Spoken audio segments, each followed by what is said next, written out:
invitée ce matin, Florence Bergeaud-Blaclair. Bonjour. Bonjour monsieur. Merci d'être avec nous. Vous êtes docteur en anthropologie, je le rappelle, présidente du Centre européen de recherche et d'information sur le frérisme. Votre dernier livre, Le frérisme et ses réseaux, l'enquête, c'est bien cela ? Oui. Bon, c'est chez Odile Jacob. Je ne me trompe pas. C'est ça. Bien, je suis content de vous recevoir. Je pense avoir été l'un des premiers à vous donner la parole. Le premier à vous donner la parole, Florence Bergeaud-Blaclair. Vous vivez sous protection policière, je le rappelle. Tous ceux qui critiquent sérieusement l'islamisme sont ou seront tôt ou tard menacés et placés à l'extrême droite. C'est vous qui l'avez dit, qui l'avez écrit. Oui, en vous effet, êtes placé, vous êtes d'extrême droite. Je vous pose carrément la question, franchement. Non, je ne suis pas d'extrême droite, et c'est la raison pour laquelle j'ai fait ce tweet, expliquer qu'à partir du moment où on en parle, simplement en parler de façon critique, non apologétique, à ce moment-là, on est immédiatement suspect de travailler pour un parti politique, alors l'extrême droite en particulier. Bien. 10 ans après Charlie et les attentats terroristes islamistes des 7, 8 et 9 janvier 2015, vous êtes avec nous. La liberté d'expression et le droit des Français juifs à vivre en paix étaient visés lors de ces attentats. Le djihad était exporté en Europe et en France il y a 10 ans. 10 ans après, selon vous, que reste-t-il de l'esprit Charlie ? Alors, c'est vrai qu'il y a deux choses derrière ce drame de Charlie Hebdo. Il y a d'abord évidemment les attaques terroristes qui ont décimé une rédaction, tué des policiers, les frères Kouachi débarquant comme ça chez Charlie Hebdo et tuant à la Kalachnikov. Et puis il y a une autre dimension, c'est le symbole Charlie, c'est le je suis Charlie. Je suis Charlie, c'est la liberté d'expression de façon inconditionnelle. C'est pas je suis abonné à Charlie ou j'aime les dessins de Charlie, on peut ne pas aimer, peu importe. Mais c'est je suis attaché à la liberté d'expression de façon inconditionnelle. À la laïcité, à l'universalisme, à la liberté d'expression, à l'irrévérence, au blasphème. C'est ça. Et donc, à contrario, le fait de ne pas être Charlie, ça veut dire, bien sûr dans le cadre de la loi, mais ça veut dire que on accepte d'une certaine manière que la liberté d'expression soit conditionnée. Alors, au sentiment d'offense des croyants, à la sensibilité, etc., etc. Et c'est ça. À mon avis, le problème. Alors justement, vous dites c'est ça, à mon avis, le problème. Ça veut dire quoi ? Ça veut dire que selon vous, la liberté d'expression, le droit au blasphème ont reculé. Ça veut dire que la laïcité, aujourd'hui, est moins défendue par tous les citoyens, mais aussi par les partis politiques. Alors on voit que au plan du terrorisme, on est toujours sous alerte, mais globalement, le nombre de morts a diminué, le nombre d'attaques a diminué. Si vous regardez un rapport très intéressant de la Fondapol sur ces questions-là. Par contre, la liberté d'expression, le fait de pouvoir critiquer les religions, les philosophies, etc., ça a reculé. Mais en réalité, la séquence n'est pas celle des 10 dernières années. La séquence, elle commence en 1989 avec Rushdie. Avec la fatwa envoyée par l'ayatollah Khomeini pour faire tuer Rushdie, qui sera ensuite qui subira une tentative d'assassinat en 2022. Donc en fait, ça ne s'arrange pas. On a vu après Rushdie, il y a eu aussi Theo Van Gogh qui a été assassiné. Il y a eu d'autres personnalités menacées. Si vous voulez, pour moi, ce qui est important de comprendre, c'est que les actes terroristes ne sont qu'un des éléments d'une stratégie beaucoup plus globale, beaucoup plus importante. Une stratégie d'entrisme dans nos sociétés européennes, mais pas que dans nos sociétés européennes d'ailleurs. C'est ça. Et l'objectif, c'est de nous empêcher non seulement de critiquer, mais même de réfléchir. Donc, on ne peut pas dessiner le prophète. On ne peut pas non plus expliquer pourquoi on ne peut pas dessiner le prophète. C'est la raison pour laquelle Samuel Paty a été assassiné. Donc finalement, on a fini par renoncer à comprendre. Donc toutes les analyses, par exemple, que je propose aujourd'hui font l'objet d'une suspicion, alors qu'elles devraient rentrer simplement dans le débat public. On devrait pouvoir en parler. Non pas d'une suspicion, mais elle devrait faire l'objet d'une réflexion. D'une réflexion, exactement. Alors, qu'est-ce qui nous empêche de réfléchir? C'est ce que j'ai essayé de montrer. C'est d'abord cette lutte contre l'islamophobie. Alors ça, c'est quand même très important. Le simple fait de parler d'islam vous amène à être suspect d'être islamophobe.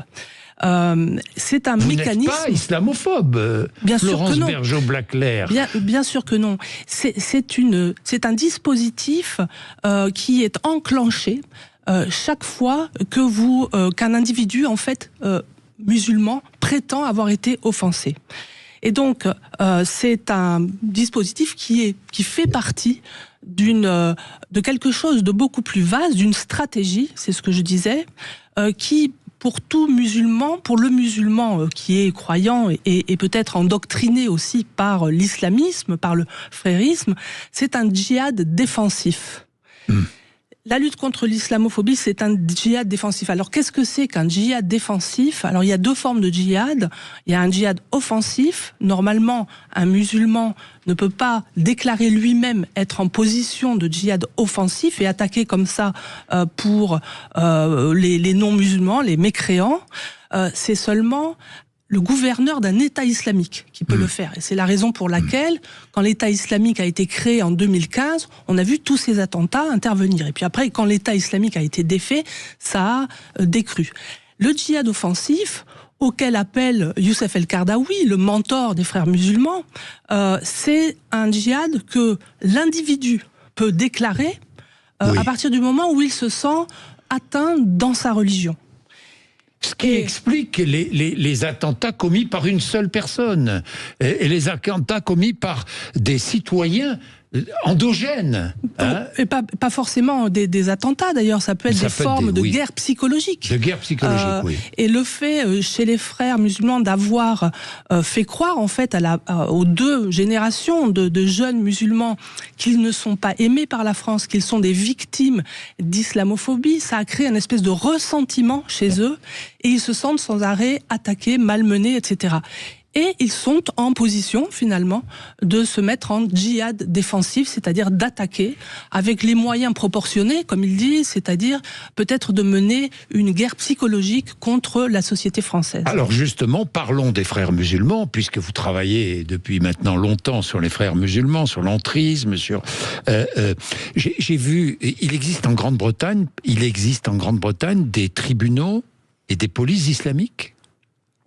Oui, alors ça c'est une particularité de la Grande-Bretagne. On connaît son arrangement en termes d'intégration, c'est-à-dire plutôt le modèle communautariste. Nous avons préféré...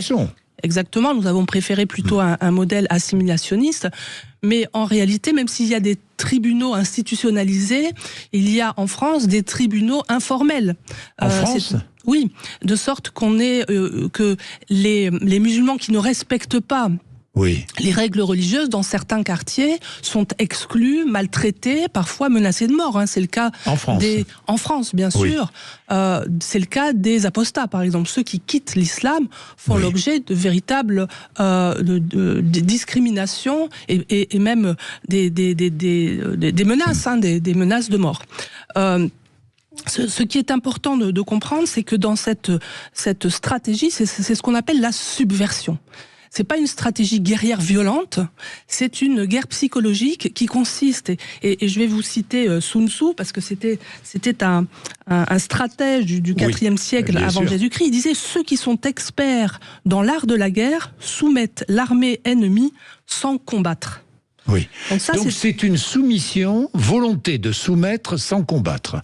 L'entrisme des frères musulmans, c'est la volonté de soumettre sans combattre. C'est ça. C'est lui faire perdre ses capacités avant même qu'il réalise qu'on lui a déclaré la guerre. Et c'est un petit peu ce qui nous arrive aujourd'hui.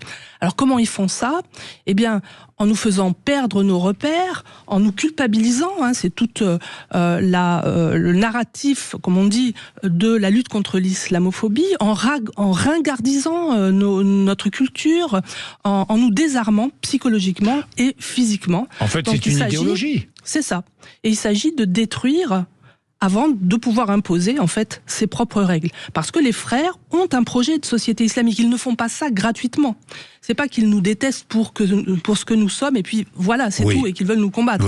C'est parce qu'ils veulent augmenter la puissance militaire, la puissance, la philosophie qui nous a permis de nous développer en Occident. Ils veulent l'augmenter d'islam, si vous voulez. Ils veulent nous réislamiser. Donc ils ne nous détestent pas pour ce que nous sommes, mais ils nous voudraient autrement, si vous voulez. Ils nous voudraient autrement, avec des lois autres, avec des lois religieuses. Exactement. C'est ça l'objectif, des lois religieuses qui supplantent les lois de la République. C'est ça. Alors comment ils ont fait ? Ils se sont d'abord attaqués aux familles musulmanes. C'est-à-dire en les culpabilisant. Alors ça commence à partir des années 80-90, en leur disant « Vous ne pratiquez pas le vrai islam. On va prendre en charge vos enfants pour leur apprendre l'islam authentique. » Donc, ils ont rééduqué les enfants depuis les mosquées, les centres culturels islamiques, comme ils appelaient ça, et ils leur ont expliqué qu'ils vivaient dans une société islamophobe, parce qu'on les détestait pour ce qu'ils étaient, et qu'il fallait donc qu'ils se rapprochent de l'islam, qui les rendrait plus forts.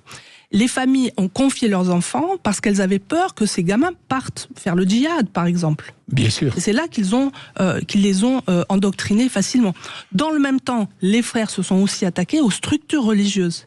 Par exemple, la mosquée de Paris a été très violemment attaquée dans les années 80-90, avant qu'elle se soumette aux frères musulmans. Aujourd'hui, elle est placée sous leur influence. La mosquée de Paris, la grande mosquée de Paris est sous l'influence des frères musulmans. La grande mosquée de Paris est sous l'influence des frères musulmans. Oui.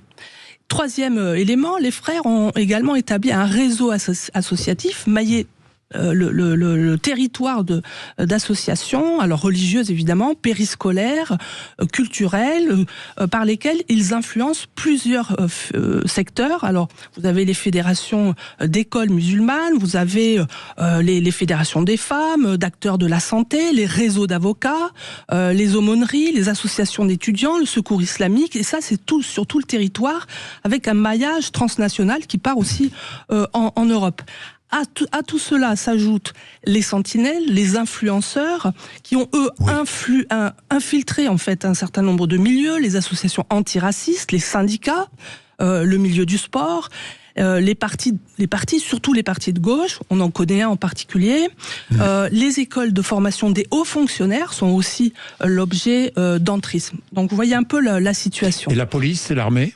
La police et l'armée, bien sûr. En fait, il n'y a pas de secteur qui échappe à leur volonté d'influence. Après, est-ce qu'ils parviennent à les influencer jusqu'à quel point ? Qu'est-ce que ça, vous avez bien décrit la manière dont les frères musulmans essaient d'imposer leur loi, leur idéologie, mais... qu'est-ce que ça représente aujourd'hui ? Est-ce qu'on sait à peu près... Ça représente que, par exemple, on se tait.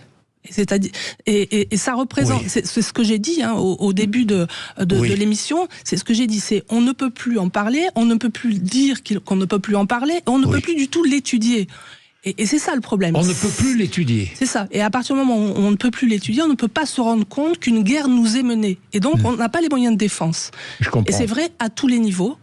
Et ceux que j'ai pu rencontrer, les Français que j'ai pu rencontrer toute cette année, ces 2 années dernières, m'ont montré que eux, par contre, ils la vivent, cette guerre-là. Mais ils n'ont aucun moyen, en fait, de faire remonter ça à leurs élus qui ont d'autres intérêts.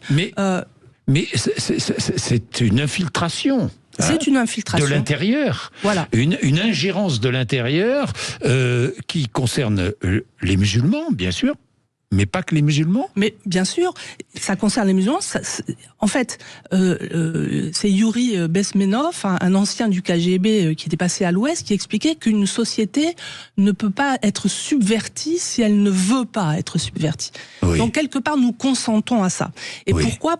C'est là la difficulté pour nous, c'est qu'on a une alliance qu'on appelle islamo-gauchiste, qui maintenant touche presque toute la gauche, avant qu'elle concernait vraiment que la gauche révolutionnaire, la gauche radicale, qui quelque part s'entend pour que justement on mette un mouchoir pudique sur cette question-là.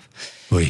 Tant que la gauche n'a pas mené cette réflexion et continue finalement à être gênée chaque fois qu'on parle d'islamisme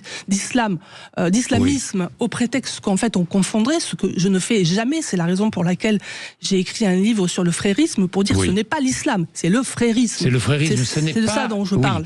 Ne mélangeons pas, surtout pas. Même malgré toute cette démonstration, malgré tout cela, la gauche continue en fait à ne rien vouloir savoir. Si vous regardez par exemple aujourd'hui, en ce moment, il y a les grooming gangs au Royaume-Uni. C'est une affaire aussi d'islamophobie. On a caché pendant des décennies des atrocités, des viols, des tortures d'enfants au nom de pour ne pas que ce combat-là soit pris comme une atteinte à l'islam. Florence Bergeaud-Blaclair, regardons l'actualité, les déclarations d'Emmanuel Macron sur l'Algérie. Est-ce que l'Algérie est aujourd'hui sensible aux frères musulmans? Est-ce que l'Algérie est entre les mains des frères musulmans ou pas? Est-ce que l'Algérie a gardé une part de laïcité?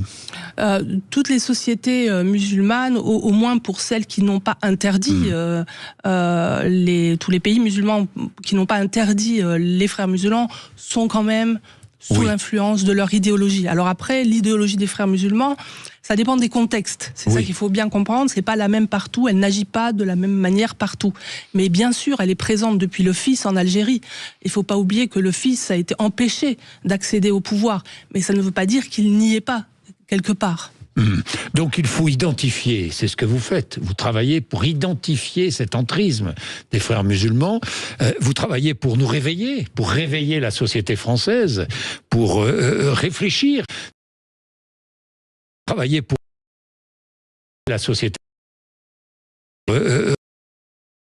Ces questions devant là. Partout en Europe? Oui, c'est vrai partout en Europe. Tous mes collègues me rapportent des faits qui sont tout à fait similaires, y compris d'ailleurs des pourcentages.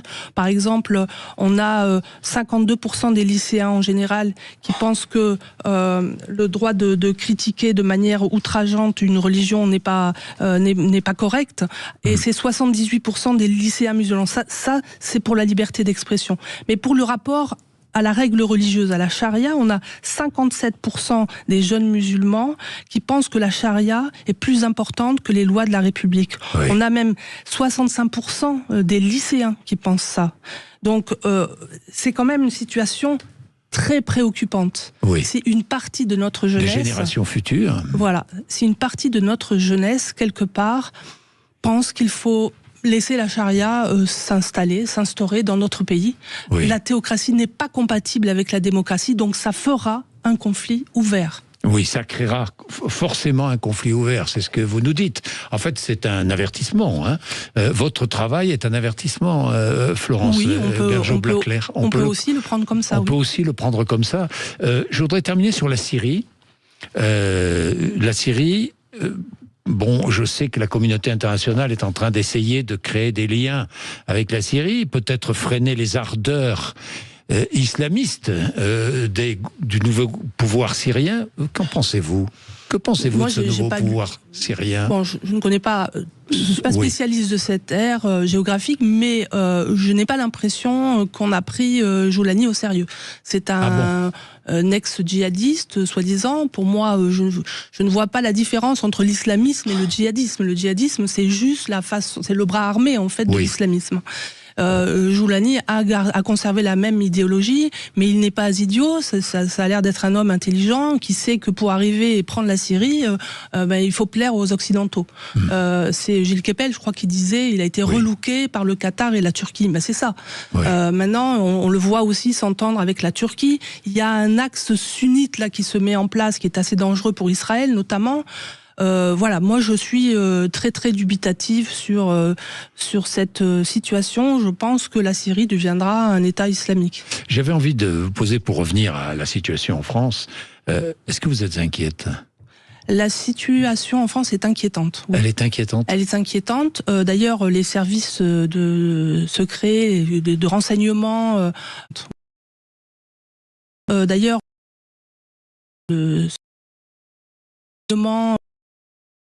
pas seulement en Europe, c'est pas que l'immigration. Oui. Hein, on a déjà un islamisme maison. Oui, ce n'est pas que l'immigration. C'est un facteur aggravant. Parce que les frères musulmans se nourrissent aussi sur une population. De l'apport démographique, bien sûr. Oui, mais se nourrissent aussi nourrissent une population qui n'est pas forcément une population immigrée. C'est ce que je veux dire. Ah, bien sûr, bien sûr. D'ailleurs, l'idéologie a été concoctée de toute façon en Occident. Hein. C'est sur les campus américains et européens que cette idéologie a pu fleurir. Oui, a pu fleurir. Vous pouvez travailler librement aujourd'hui ou pas ? Non. Non. Il y a 2 ans, je vous disais oui. Oui, je me souviens. Aujourd'hui, je vous dirais non. Aujourd'hui, je suis entravée par le CNRS, oui. Ça, je peux effectivement le dire. C'est-à-dire, vous êtes entravé ? Je ne suis pas aidée. C'est-à-dire que il y a des procédures disciplinaires qui sont engagées contre moi. Oui. Pour des raisons politiques. Oui. Donc, effectivement, et ça n'était pas le cas il y a 2 ans. Alors que je suis complètement apolitique. Je voudrais le préciser, parce que on peut parler de ces questions-là sans être engagé politiquement. Je voudrais parler sans être engagé. Vous êtes une... Il y a des partis... Moi, mon faire et ensuite de le diffuser. C'est ce que je fais. En tant que fonctionnaire du CNRS, c'est ce que je fais. Vous n'êtes pas une idéologue qui combat une idéologie. Vous comprenez ce que je veux dire ? Attention, parce que cette idéologie théocratique, me menace moi-même en tant qu'anthropologue, en tant que chercheur, en tant que scientifique. Donc je ne peux pas ne pas prendre position par rapport à cette idéologie-là. Mais j'essaie de faire comprendre de la façon la plus objective la façon dont cela fonctionne, parce que c'est la seule arme psychologique qui va nous permettre de combattre cette guerre psychologique. Merci beaucoup, Florence Bergeaud-Blaclair, d'avoir accepté de venir aujourd'hui. Vous êtes docteur en anthropologie, je le rappelle, présidente du Centre européen de recherche et d'information sur le frérisme. Votre dernier livre, Le frérisme et ses réseaux, l'enquête, chez Odile Jacob. Merci. Il est 8h57, vous êtes sur Sud Radio.